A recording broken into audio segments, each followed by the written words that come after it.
All right. So now we're going to be looking at the black portion of the set. First up, we got Aether Poisoner. So this is a 1 generic and a black for a 1/1 death touch. And whenever it enters the battlefield, you get energy. And whenever it attacks, you get pay 2 energy and create a 1/1 servo.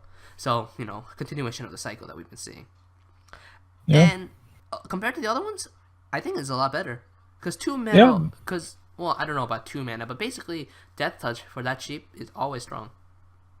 Yeah. Well, one thing about Death Touch creatures, especially with weak power, is you often want to hold them back as blockers. However, this card is almost like 2/2 in stats because you're going to get to attack with the 1/1. It's going to trade with something. You get a separate 1/1 body. That's pretty good. Plus, Yeah. you have more energy. Yeah, I mean, your definitely. opponent doesn't want to block it because it's going to make a separate body. Plus, all they're doing is killing a 1/1. But the thing is, they pretty much have to at some point, unless they have a way, a cheaper way to remove it.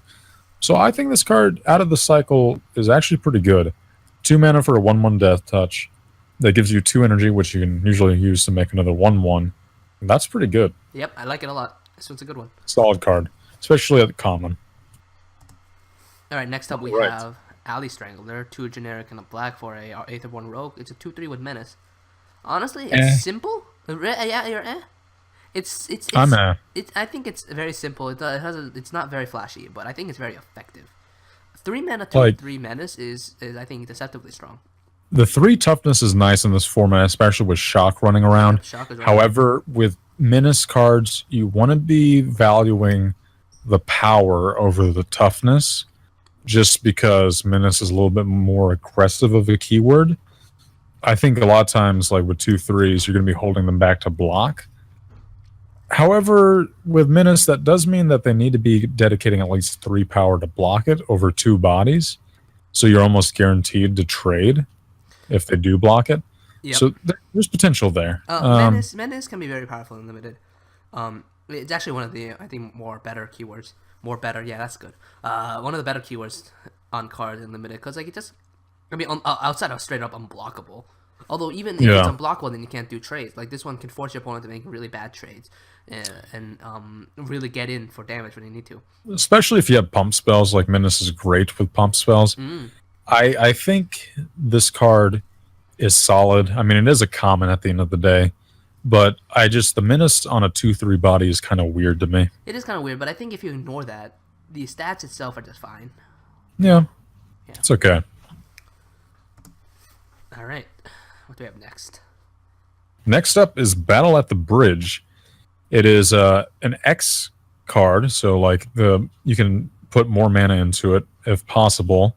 So for X and a black, you get a sorcery with improvise, so your artifacts can help you cast as well. Target creature gets -X until end of turn. You gain X life. Now I like this card, Yep, this is powerful. and the reason I like this card is because for control or mid-range decks, this card is a 2-part package. One, it gives you removal, which you need a lot. Second, it gives you stabilization.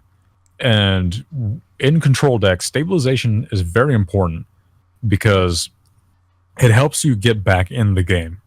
So yes, while paying an X and a black for a card that gives -X is not the greatest rate, gaining that life Yeah, I think does help. It's probably worth the extra It's flexible. mana you're paying. I mean, Plus, this card has improvise. yeah, So yeah. I'm really thinking, oddly enough, this card has Tezzeret on it. I think a deck that, uses Tezzeret where you can generate a lot of artifact tokens, or any deck where you're playing a lot of artifacts that is more control oriented, I think this card is pretty good. Yeah.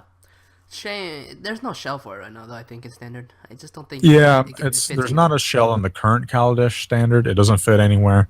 But we'll have to see what happens after Aether Revolt. But I think this is a very powerful control card just because of the fact that it also helps get you back in the game. Definitely. It's no Sphinx's revelation, but No. it's still powerful in its own right. Alright, next we have Cruel Finality. This is 2 generic and a black for an instant speed. Target creature gets -2/-2 on the turn, and you scry one. It's like we're in Theros. We call these scries. Yeah. This is a good I card. ac- Yeah. Yeah, I like it. It's common and it's decent removal. You know, -2/-2 at 3 mana. While it's not the best rate, is perfectly fine on a common card. It can also be a combat trick because the -2 power will show up a lot, Definitely. Yep. and you get to scry, and scry will not, not near as being good as draw. It's still valuable in its own I mean, right. the fact that you scry itself really seals the deal. It's fine. It's perfectly Yeah, viable. It's a good I card. think this is a good card, especially at common. Now the question is, how much stuff will dodge it in this format? -2, Yeah, but -2. I think you'll most often use this as a combat trick. Yeah. I honestly think. Yeah, that one extra, that a little bit extra push in the right direction. All right. Oh yeah, speaking of pushes, wait We're not till there you see yet. what's coming up. We're not there yet. All right, next we have Daring Demolition. This is a 2 generic for a black sorcery. Destroy target creature or vehicle. You know what? It's not flashy. It's not impressive, but I'm actually happy that this card exists. Yeah. Mainly because these kind of effects, these sorcery speed destroy effects that are unlimited, generally speaking, we're looking at 5 mana, 6 mana. Maybe with 6 mana you get some life gain or a draw. Especially at common. Yeah. But this is 4 mana, which I think is perfectly acceptable cost. Yep. Straight up, kill anything, pretty much. So it's a lot like Murder, except for Murder, one yeah. more mana. You get it at common. The last time we saw Murder, it was at uncommon. Murder was in Kaladesh, right? No, Murder was in. Or was that Eldritch Moon? Moon. Eldritch Moon, yes. Yeah, this is comparable. This is comparable to. It was an uncommon in that set, right? Yes. So for one more mana, it's comparable. it was uncommon, right? Yep, uncommon. Murder was uncommon. Yep. This So for one more mana, you get it at common. Yeah, and you also And can hit vehicles. Yeah, Yep. which sorcerer speed removal is usually that's the downfall in this set. Sorcerer speed removal is that you miss vehicles, but you don't care. Yeah. However, one problem though with vehicles is that a lot of times you want to kill the vehicle after they've been crewed. But this is fine. That's true. I actually like this card, That's especially true. at common. Yeah, me Yeah. too. This is I give this one a thumbs up. It's solid. Yep. All right, next card, Defiant Salvager. For a 3 CMC, 2 generic, 1 black, you get an Aetherborn Artificer at 2/2 stats at common, and it has the ability sacrifice an artifact or creature, put a +1/+1 counter on Defiant Salvager. Activate this ability only anytime you could cast a sorcery. Maybe It I'm is that second underestimating- clause. Yep. Maybe I'm underestimating this card because you can get tricky in combat, but I don't like it. Yeah, I mean the fact that you can only activate this at sorcery speed is really the deal breaker. You can't even deal that much. You can't even do that much tricks in combat. Yeah, because it's sorcery speed. Yep. Yeah. I think that part makes it bad. You I- can't respond. Yeah. However, one thing is that a 3 mana 2/2 that can get bigger and can get fairly out of control, especially if you have artifacts you want or creatures you want to put in the graveyard, is not the worst thing. I mean, However, yeah. I mean, I sure, think you this get card is a- bad. You get a free sack outlet, which lets you trigger Revolt pretty easily, but I think the cost of sacking artifacts or creatures is just not worth it, especially at sorcery speed. Why couldn't Yep. if it was an instant speed, it'd be passable? I think it'd be okay. well, if this was at instant speed, it'd be on terms of power level with Nantuko yeah, Husk. it would be. Yeah. And Nantuko Husk is a ridiculous card in No, but limited. did so Nantuko Husk get counters, or was it just a buff? it just gets buffed for the Yeah. turn. But I think Nantuko Husk was +2/+2 though, if I remember correctly. Actually, yeah, I think so. I think it was +2. Yeah, so the main advantage to cards like Nantuko Husk though is that you can respond to your Right. opponent's removal. Makes removal and combat tricky. Yep. This card's not that good. Yeah. All right. Next we have Fatal Push. This is 1 black, 1 instant. Oh. Destroy target creature if it has converted mana cost of 2 or less. And with Revolt, you can destroy a creature with CMC 4 or less. Whoo! Yeah. Now, before we get on to how ridiculous this card is, can we just take a moment to appreciate that the artwork is totally a Sparta kick? This Like- is Sparta. I wouldn't be surprised if they looked up like the 300 movie or yeah. trailer and just like found the scene and just like used that to help make their artwork because this artwork is crazy. This artwork is pretty funny, you're right. But I mean, onto the card itself though. I'm so happy this exists. I feel like this is something that Black has been missing for a very long time. A very efficient 1 mana removal spell at instant speed. This is fantastic. This card's ridiculous. Less so in standard it's gonna see play obviously, but in older formats where fetch lands are everywhere, Revolt is trivial to trigger. And unlike other Revolt cards we've seen so far, we're probably not going to see too much applications in Modern. This is gonna be everywhere. This card gives a lot of competition to cards like Path to Exile and Bolt. I'm not saying it's quite on terms with them, but it does fill a niche. Yeah. And this is going to make like decks like Sultai and Esper that had to rely on Disfigure as their removal. This is going to open the doors to those kind of decks. Disfigure. Yep. Yeah. I mean, now we can play this and your bolts and your paths. It's opened up a lot of opportunities for other decks that remain black, but also main other colors that don't have the efficient removal that red and white has had for the longest time. It's gonna be very impactful in the format, in all formats actually. And even decks like Grixis, which already had access to Bolt and Terminate, will even want to take a look at this card because this card is really good with. Like, Terminate's, obviously better, but with Fatal Push being at 1 mana, Fatal Push is that Snapcaster Mage. Is Terminate? Yes, Terminate is instant speed. Yeah. It's black-red, so 2 CMC, instant speed. Destroy target creature, can't be regenerated. This is for 1 less. You lose the regeneration clause, and you can't hit anything over 4 CMC, but that doesn't really matter as much. Yeah, this hits almost everything. The fact is that this is really effective with Snapcaster Mage, because suddenly you only need 3 mana to grab a removal spell. With Terminate, you need 4. So I think this card is good, and plus it kills Goyf.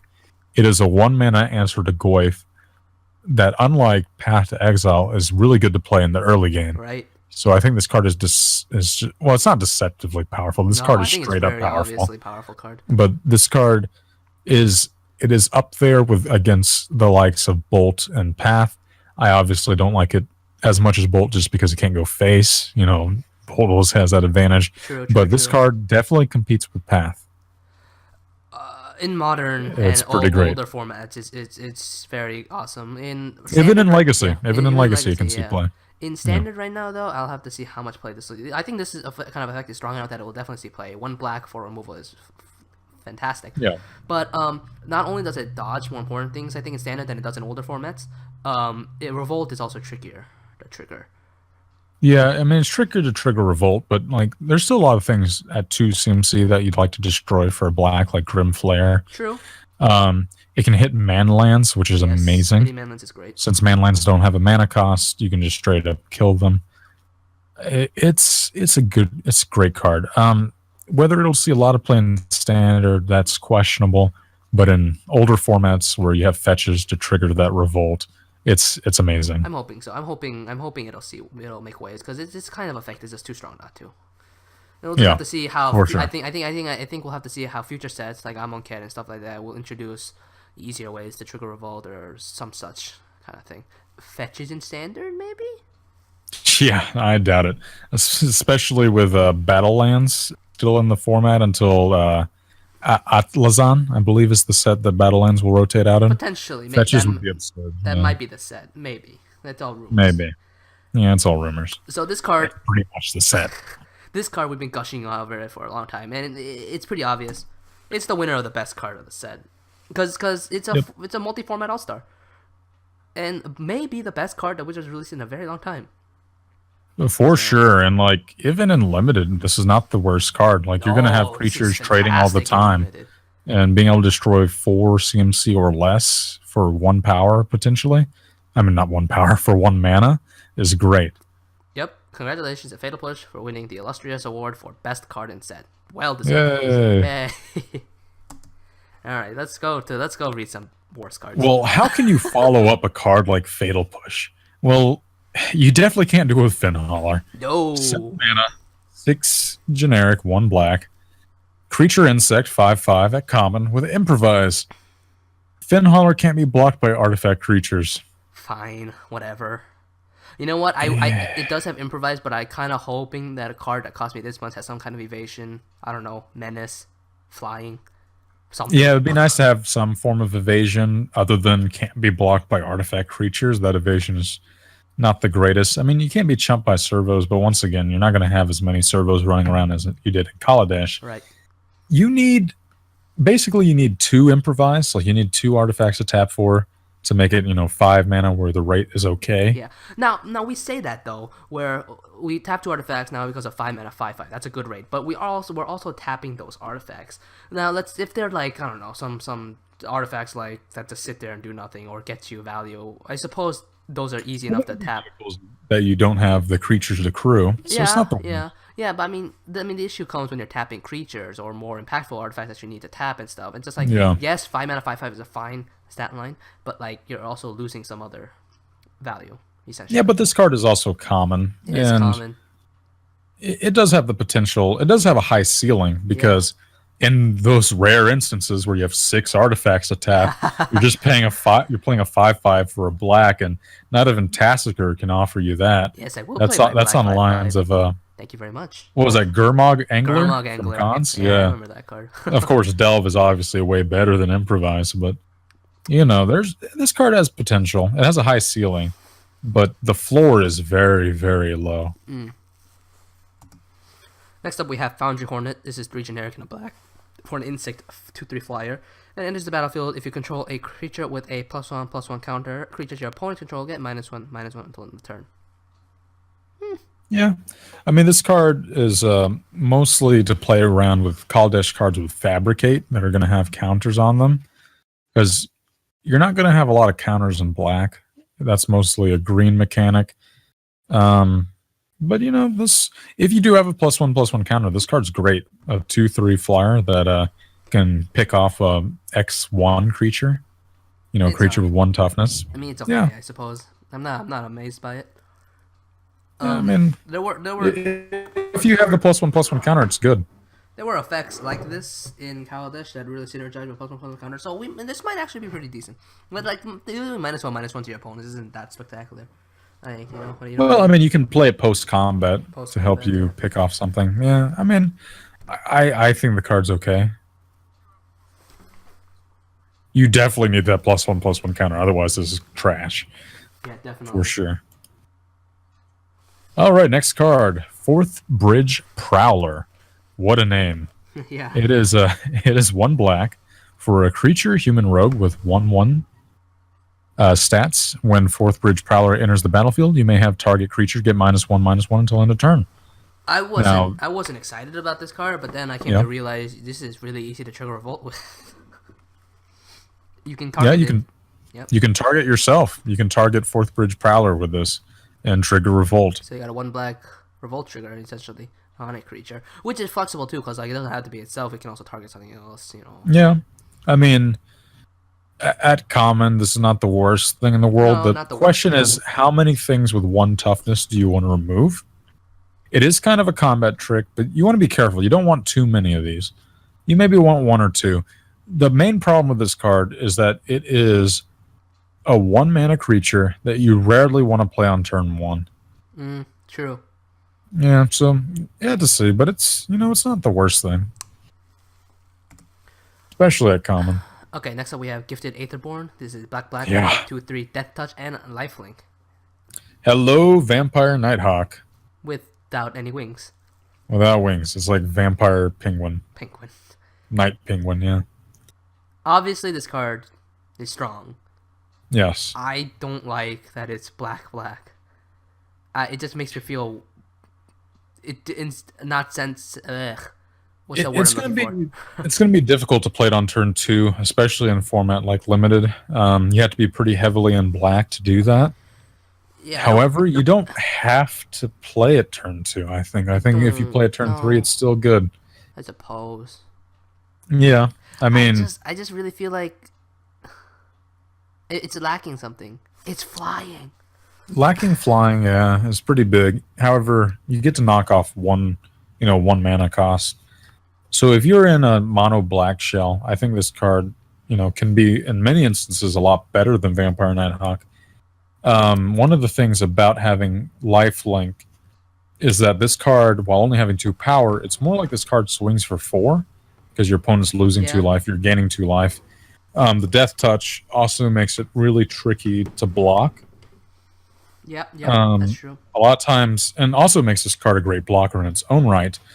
You're going to be more incentivized to block with this card than you were to block with a card like Vampire Nighthawk, just because of the fact that you paid 1 mana less with it, and it does have that 2/3 stat line. Now, generally, you want to be attacking with this creature. You want to be assuring you get that lifelink each turn, and that's what Vampire Nighthawk offered. Was you can. It doesn't really matter as much with Vampire Nighthawk what your opponent did on the ground, because you're still swinging things in the air, as long as they're not dealing so much damage to you to lose that 4-point race. You're basically racing them for 4 points in the air, which was the main advantage of Vampire Nighthawk. This card does not have that evasion. But, 1 mana less. I think this card is still powerful. It is not Vampire Nighthawk. Yeah. It is not. No, your arguments are valid. Sad. And it's That's the sad part. Your arguments are valid. It's probably a very strong card. I just, it bothers me, this card. It's like, in order for it to be better than Vampire Nighthawk, is that you got to play it reliably on turn 2, and that means in limited formats you're going to be pretty heavily in black. Yep. So if you're heavily in black, this card's great. If you're not, this card is going to be still good. It'll still be good, even if you're not heavily in black. Yeah. Alright, next up we have Glintsleeve Siphoner, 1 generic and a black for a 2/1 human rogue with Menace. Whenever it enters the battlefield or attacks, you get energy, and at the beginning of your upkeep you may pay 2, and if you do, you draw a card and you lose a life. Hey, it's a Bad Bob. But It's Bad Bob. But this is the better Bad Bobs we've had in a long time. Better Say that Bad 3 times Bobs. fast. Better Bad Bobs, yeah. I mean, this is a lot better than, Asylum Visitor? Was that the card from... Shadows, I think. Shadows over Innistrad, yeah.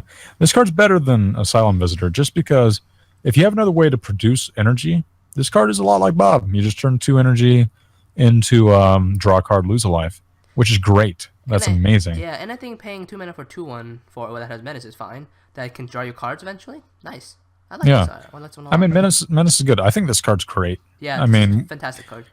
Now, we do have to remember that, Shock is in this format, especially in the limited format. I mean, Shock is here, Push is here.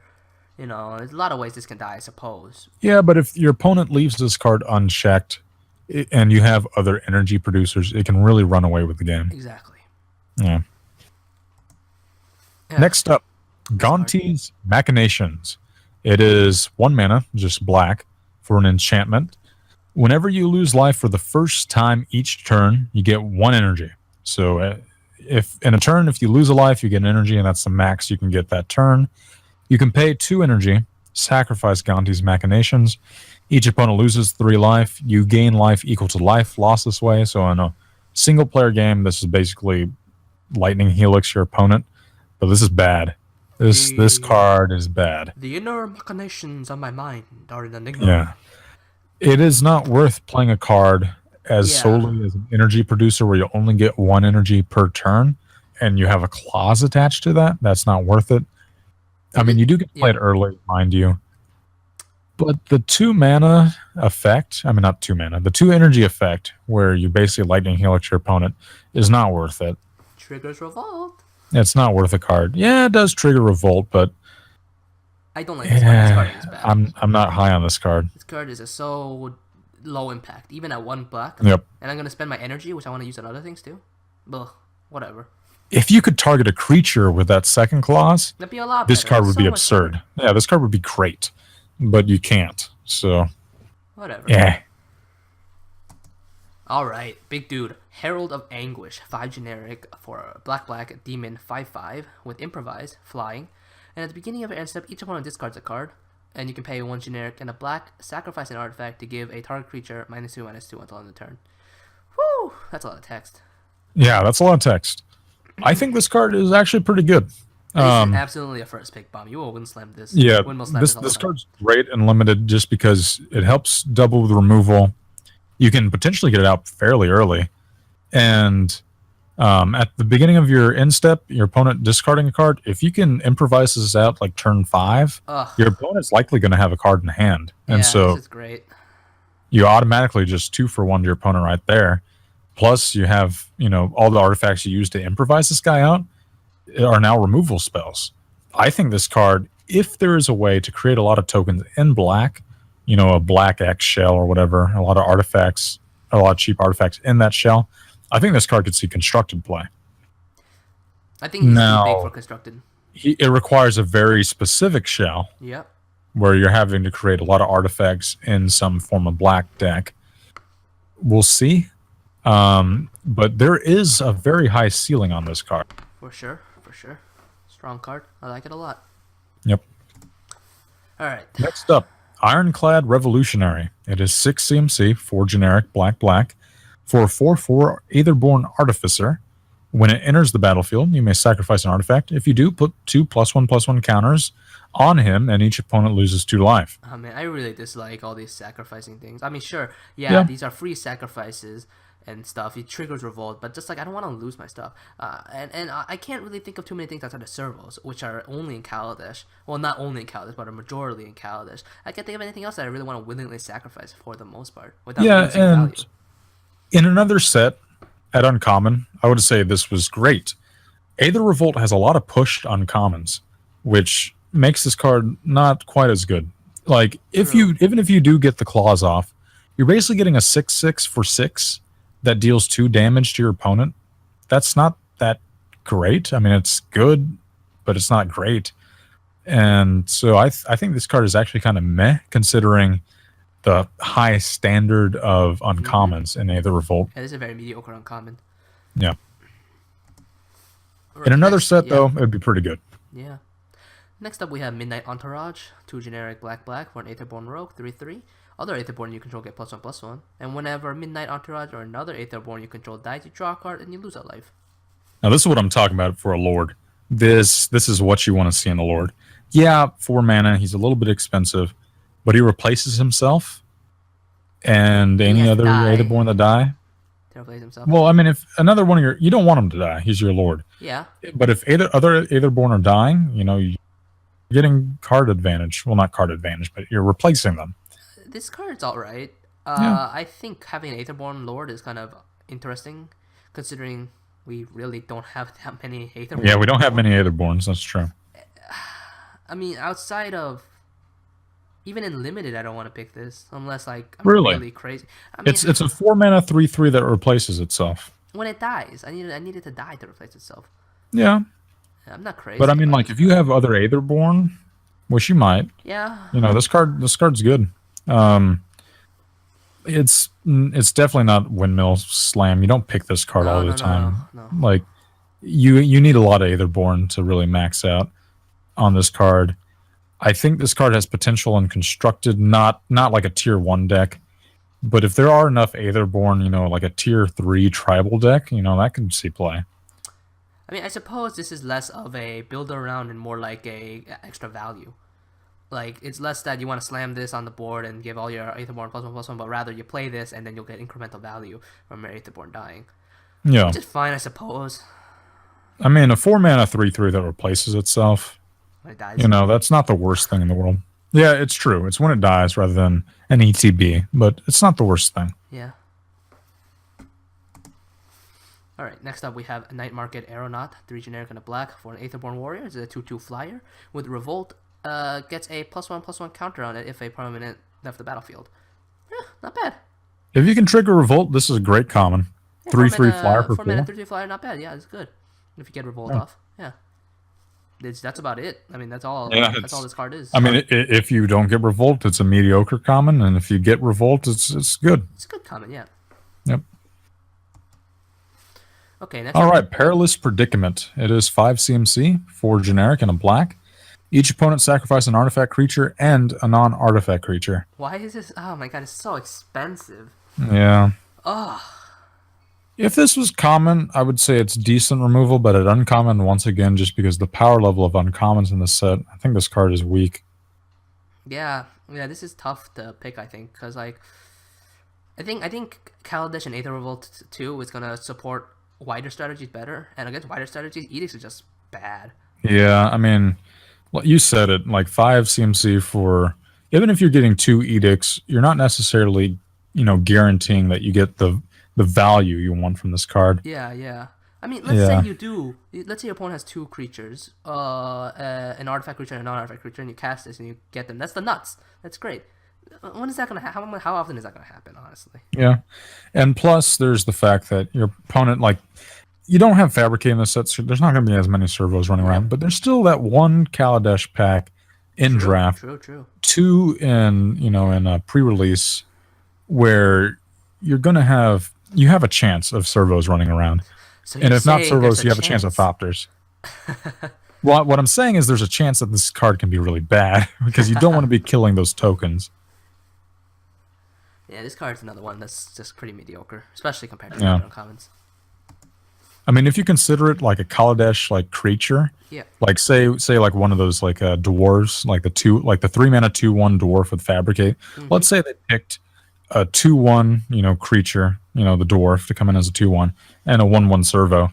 You're basically trading a 5-mana card for a 3-mana card, and that's terrible. Yep, that's pretty bad.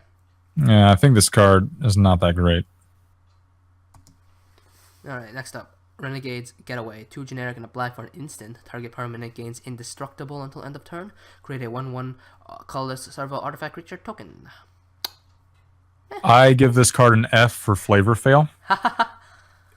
It should have been target permanent gains hexproof. Because if you read the art, not the art, if you read the flavor text, you can't fight what you can't find. Yeah. That'd make a lot more sense for hexproof rather than indestructible. Or Shroud. Bring back Shroud. No. It's alright. You know what? Actually, it's not good.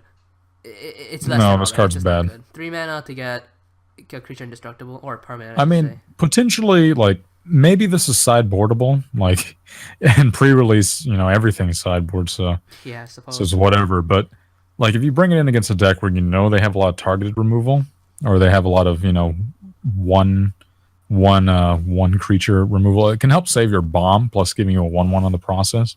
But you never want to mainboard this. Yeah, And- it reminds me a lot of that card in Kaladesh that gave your creature lifelink and indestructible, also at instant speed. Yeah. That one I always liked because lifelink, that's cool. But like I never ended up playing it because I always ended up cutting it. I'm like, okay, what card do I need to cut? I guess I'll cut this one because it doesn't impact the board that much, and the opportunities don't arise that often, for the most part. Yeah, this card's too weak for 3 mana. That's just what I'll say. However, at common, sometimes you can fill a special niche in your sideboard, so it is what it is. Kind of weak. However, our next card, Resourceful Return, it's 2 mana, 1 generic, a black, for sorcery at common. Return target creature from your graveyard to your hand. If you control an artifact, draw a card. Okay, they could. Now, this card is absurd. They could have stopped at return target creature card from your graveyard to your hand. This would have been fine card. 2 mana for that effect, not amazing, but bring recurring things from the graveyard is always good.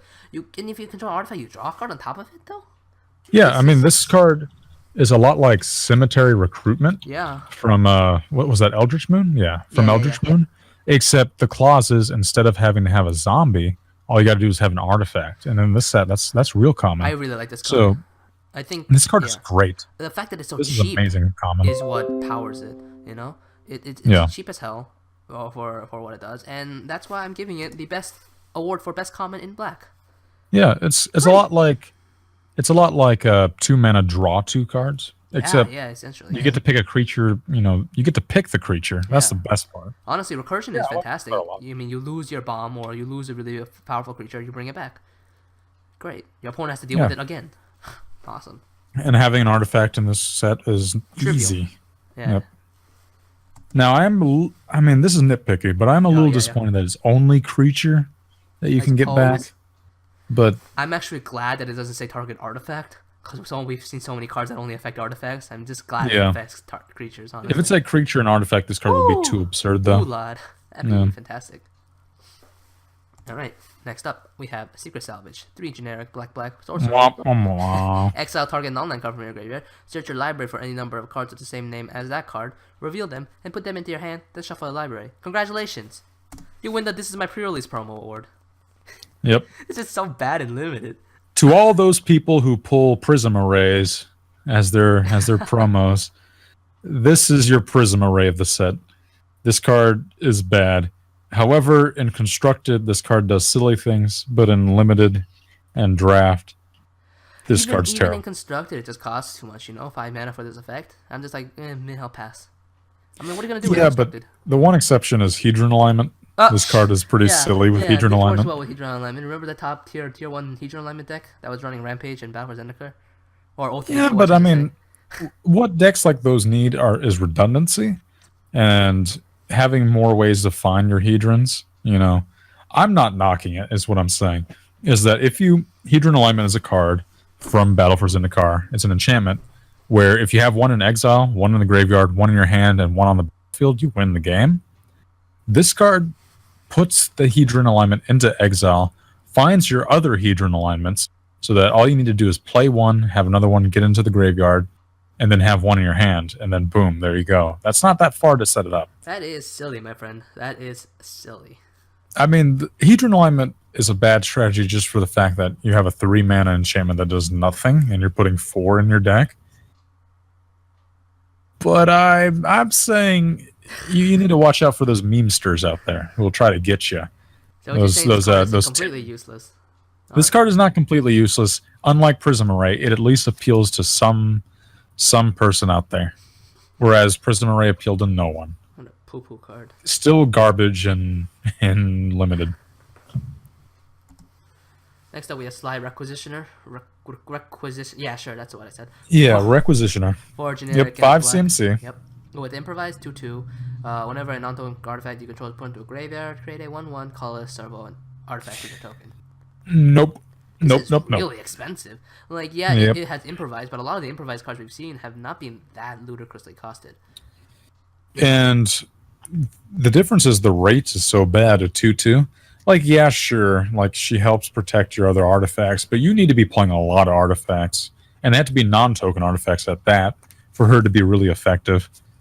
I skipped this card. This card is not that good, especially at uncommon. Very expensive. Yep. All right, next card is Vengeful Rebel. 3 converted mana costs, 2 and a black, for a 3/2 Aetherborn Warrior with Revolt. And when Revolt triggers, when you play the card, when it enters the battlefield, if you have Revolt active, target opponent, creature an opponent controls gets -3/-3 until end of turn. I like this card a lot. Yeah, this is effective. This is very strong. Very similar to Wasteland Strangler back in Zendikar. It's a lot like Wasteland Strangler, except the caveat is that instead of having to process something, you just have to revolt. And in Eternal formats, where you have access to fetch lands, this card's great. Unlike one of the advantages of Wasteland Strangler, however, is Wasteland Strangler was an Eldrazi, so you could cheapen it up with Eldrazi Temple. Yep. I still think this card is solid. I think this actually may see modern play. I'm not willing to bet on it. However, a 3/2 for 3 mana that also technically bolts something, like I'm putting air quotes here, bolt something. I mean, it's pretty good. I think comparably to Strangler, yeah, Strangler can get out for the cheap, but also Revolt is a lot easier to trigger. Yeah, Revolt's a lot easier to trigger than processing. So I think this card has that going for it. I think this could see modern play. I'm not willing to bet on it, but I think it's possible. Just for the fact that you have the tempo swing of being able to remove a creature And play one of your while simultaneously putting something else on the battlefield. Right. Yep. Yeah, But there's just too many decks where this card is kind of a blank, because, like, for example, in the Eldrazi Death and Taxes, where you play Wasteland Strangler against control decks that don't play creatures, it is like a 2-mana 3/2 in a way, Yeah. and that's aggressive. This card would just be a 3-mana 3/2 against those decks. So this is definitely not a main board card, I think. I think this card is like a sideboard or a one-of main board. We'll see. But this card is powerful. And if you can get Revolt to trigger reliably in Standard, this card's great there. Yeah, true. Hits a lot of things. Yep. Damn Reflective Mages. Alright, next up we have Yahenni, Ondine Partisan. 2 generic in the black for an Aetherborn Vampire. Oh, that's a creature type. It's a 2/2 with haste. Whenever a creature an opponent controls dies, put a +1/+1 counter on Yahenni and sacrifice another creature. It gains indestructible until end of turn. It's almost like an aristocrat. Almost. Honestly, Aristocrats has been getting a lot of tools in this set. It might see a resurgence. There's a lot of free sacrifice outlets. Revolt is a nice bonus to get on these cards. It's decent. 3 mana 2/2 haste is also not bad in itself. Yeah, and I mean, one of the things I like about this guy It's like, yeah, we don't have secure the waste in standard anymore. But if you have a big board of tokens or, small creatures that, you'd want to sacrifice, this guy has haste. You play this guy, sack your board, suddenly you have a bunch of damage that can push through. That's one thing I like about this guy. Well, they have to revolt fatal push. That's true. But it is that kind. I mean, in a top deck situation, this card can be absurd. I mean, your opponent doesn't have anything in hand. Suddenly, you turn this board of useless like Nissa plant tokens. Yeah, exactly. Suddenly, you turn this board of useless Nissa plant tokens into an absurd finisher. Yeah, for that part alone, I think this card is interesting. I do not think this card fits into Annie's shell at the moment, except for maybe green-black. The old green-black Aristocrats deck. Yeah. But with Zulaport Cutthroat, it'll be interesting what this card can do. That deck might see a resurgence, honestly. Yeah. However, at the moment, this does not slot into anything, so we'll have to see. Okay. Next up, we have Yahenni's Expertise, the Black Expertise card. 2 generic black for sorcery. All creatures get -3/-3, and then you may cast a card with CMC 3 or less from your hand. Ooh. I think this card is powerful, but this is not Languish. The people who think it's Languish is not. Having 4 toughness in this format is critical. That's the difference between killing an Avacyn and not. This card is good. I mean, it's a lot of tempo. It sweeps the vehicles deck, although that leaves vehicles alive, which is bad. It sweeps. It's sorcery speed though, so it's not as good against vehicles as you'd like. It sweeps most of Blue-Eyed Flesh, although it dodges Avacyn. But the problem which is a very important card to kill. But also, conversely, though, it does nothing against Aetherworks decks, and it does very little against Delirium. In fact, Delirium decks might love playing this card. Almost everything survives. A buffed up what's that green-black one, Golgari card? Oh, you're thinking of oh man, I Delirium card. Yeah, he is a Grim Flare. Yeah, right, Grim Flare. I mean, your Grim Flare survives when it's buffed. Sylvan Advocates, I don't know if those are run that much in that deck, but those survive. Ishkana, you lose your tokens, but Ishkana's still alive. Yeah.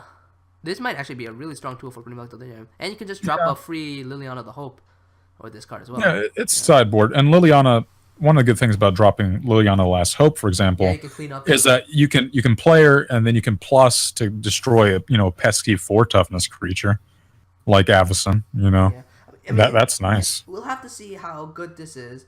I mean, it's in the wake of Languish, right? And it's being compared always to Languish. And Languish was a powerhouse when it was in Standard. We'll see if lacking that extra stats is a killer or not. Yeah. I mean, this is good, decent sideboard tech, but it's not Languish to the people who think it is. It has the potential to be better than Languish in the situations where you really need that tempo swing. But the difference between -4/-4 and -3/-3 is huge. True. All right, so that's the final black card. Yep. We'll be getting to you guys. We'll be getting back to you guys later with our red review.